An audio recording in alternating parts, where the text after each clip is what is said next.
தென்னாடுடைய சிவனையை போற்றி, எந்நாட்டவர்க்கும் இறைவா போற்றி. உங்கள் எல்லாருக்கும் நான் அன்னைக்கு ஒரு உண்மை கதையை சொல்ல போகிறேன். அதாவது சாமி இருக்குதா இல்லையா, கடவுள் இருக்கா இல்லையா, இது பல பேர் அனுபவப்பட்டிருப்பாங்க. பல பேர் அதெல்லாம் இல்லைப்பா அப்படின்னு சொல்லிட்டு இருப்பாங்க. எனக்கு தெரிந்த ஒரு உண்மை சம்பவம், எனக்கு தெரிந்த ஒரு நபர் இந்த உண்மை சம்பவத்தில் கடவுளை பார்த்தவர். அதாவது சபரிமலை ஐயப்பன் கோவில் எல்லாருக்குமே தெரியும். என்னுடைய நண்பர், அந்த நண்பர் ஒரு அலுவலகத்தில் பணிபுரிகிறார் சேலத்தில். அவர் ஒரு மாற்றுத்திறனாளி, நல்ல மனசில் பதிவு வச்சுக்கணும். அவர் ஒரு மாற்றுத்திறனாளி. அந்த நபர் என்ன செய்கிறார், அவர் ஐயப்பனை பார்த்தாலே பிடிக்காது. எனக்கு ஐயப்பனெல்லாம் பிடிக்காதுப்பா, அது என்ன மனுஷனாக இருந்து தெய்வமாக இருக்காங்க, அவரை போய் வழிபாடு பண்ணுறீங்களே, அது எப்படி ஏற்றுக்க முடியும் அப்படின்னு அவர் மனசுக்குள்ள ஒரு விரக்தி. காலங்கள் கடக்குது. அவருக்கு அவர் மனசுக்குள்ள ஒரு ஆசை, என்னடா அது காரணம் இல்லாமல் இத்தனை பேர் சபரிமலை ஐயப்பனுக்கு போக மாட்டாங்களே, ஏதோ ஒரு சூழ்நிலையில் தானே அவங்க ஒரு நம்பிக்கை அடிப்படையில் தானே போகிறாங்க அப்படிங்கிற ஒரு நம்பிக்கை இந்த பையனுக்கு வருது. அப்போ வரும்பொழுது அந்த நபர் அந்த சபரிமலைக்கு போவதற்கு துடிக்கிறார். இதில் என்னன்னா, அந்த நபருக்கு பெற்றோர்கள் இல்லை, மாற்றுத்திறனாளி. அவர் அந்த அலுவலகத்தில் பணிபுரியக்கூடிய எல்லா நபர்கள்ட்டையும் கேட்குறாரு, என்னை யாராவது சபரிமலைக்கு அழைச்சிட்டு போகிறது யாராவது இருந்தீங்கன்னா சொல்லுங்கள் அப்படின்னு ஒவ்வொரு நண்பர்கள்ட்டையும் சொல்கிறாங்க. ஒவ்வொரு நண்பர்களும் நான் கேட்டுட்டு சொல்கிறாங்க. மறுநாள் கேட்டால், இல்லைப்பா நீ ஒரு மாற்றுத்திறனாளியாக இருக்க, உன்னால் நடக்க முடியாது, அதனால் அழைச்சிட்டு போக யாரும் முன் வரலை அப்படின்னு சொல்லிடுறாங்க. இவருக்கு மனம் அப்படியே வருந்துது. என்னடா நம்ம ஒரு மாற்றுத்திறனாளின்ற காரணத்துக்காக நம்மளை அழைச்சிட்டு போக மாட்டுறாங்க, என்ன இப்படிலாம் இருக்கிறாங்களேன்னு ரொம்ப மனசு வேதனை. அப்போ அவர் என்ன செய்கிறாரு, ரொம்ப மன வருத்தத்தோடு அன்னைக்கு இரவு போய் வீட்டில் தங்குறாரு. தங்கும் பொழுது அவர் ஒரு கனவு, ஒரு 3 மணிக்கு ஒரு கனவு வருது. வரும்பொழுது அந்த ஒரு தாடி வச்ச வெள்ளை சாமியார், அவர் ஒரு வெள்ளை தாடியோடு இருக்கிறாரு, குடும்பி இருக்குது.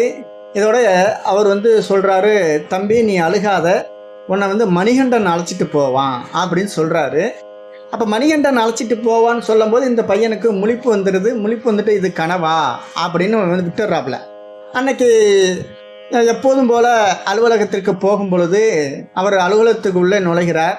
அப்போது ஒரு நண்பர் உன்னை சபரிமலைக்கு அழைச்சிட்டு போவதற்கு ஒருவர் ரெடியாக இருக்கார்ரா, நீங்கள் போகலாம் அப்படின்னு சொல்கிறாப்புல. இவருக்கு ரொம்ப சந்தோஷம். சரிப்பா அந்த நபர் யார் அப்படின்னு கேட்கும்போது அவர் பேர் மணிகண்டன் அப்படின்னு சொல்கிறாங்க. ஏன்னா சாஸ்தா ஐயப்பனுக்கு மறுபேர் என்ன, மணிகண்டன் அப்படின்னு சொல்லுவாங்க.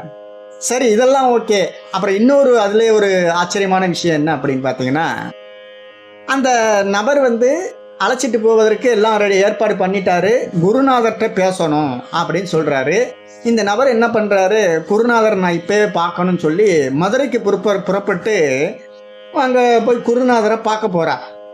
அந்த குருநாதரும் தன் கனவில் கண்ட அந்த குருநாதரும் கனவில் கண்ட நபரும் ஒரே மாதிரியாக இருக்கிறார்கள். இது எப்படி ஒரு ஆச்சரியத்தை பாருங்கள். இது மட்டுமா, அதே போல இவர்கள் சபரிமலைக்கு போவதற்கு எல்லாம் ஏற்பாடு ஆகிடுச்சு. அந்த குரூப்பில் 40 பேர் போகிறாங்க. அந்த 40 பேரில் இவர் ஒரு மாற்றுத்திறனாளி. இவருடைய குருநாதர் ரொம்ப வயதானவர். அந்த குருநாதவருடைய மனைவி ரொம்ப வயதானவங்க. மற்றவங்க எல்லாமே ஒரு வாலிப வயது உள்ளவர்கள் தான். அந்த 40 பேரில் ஒரு 25 பேர் என்ன சொல்கிறாங்க, இவர்கள் வருவதற்கு லேட் ஆகும், நாம் முன்னாடியே போவோம், வேகமாக போய் அங்கே தங்கிட்டு அவங்க வந்த உடனே நம்ம கிளம்பி போயிடுவோம், இப்படிங்கிற ஒரு திட்டத்தோடு அவங்க பிளான் பண்ணி போகிறாங்க.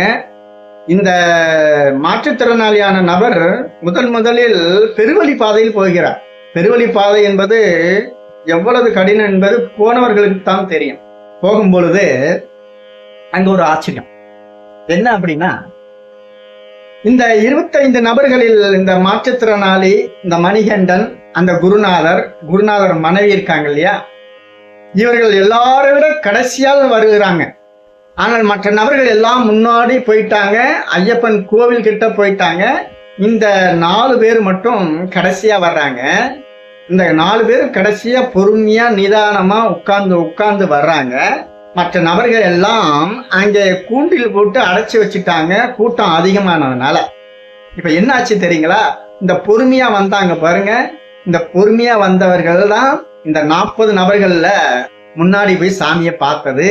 இதுல அந்த மாற்றுத்திறனாளி தான் அந்த ஐயப்பன் படியை முதலில் மிதித்தது. எவ்வளவு ஒரு விஷயத்த பாருங்க. ஐயப்பனை மனதார நினைத்தால் எதுவும் சாத்தியம்தான். சரிங்களா? நாம உண்மையான பக்தியும் உண்மையா இருந்துட்டோம்னு வச்சுங்களேன், எல்லாமே நமக்கு நல்லதே நடக்கும்.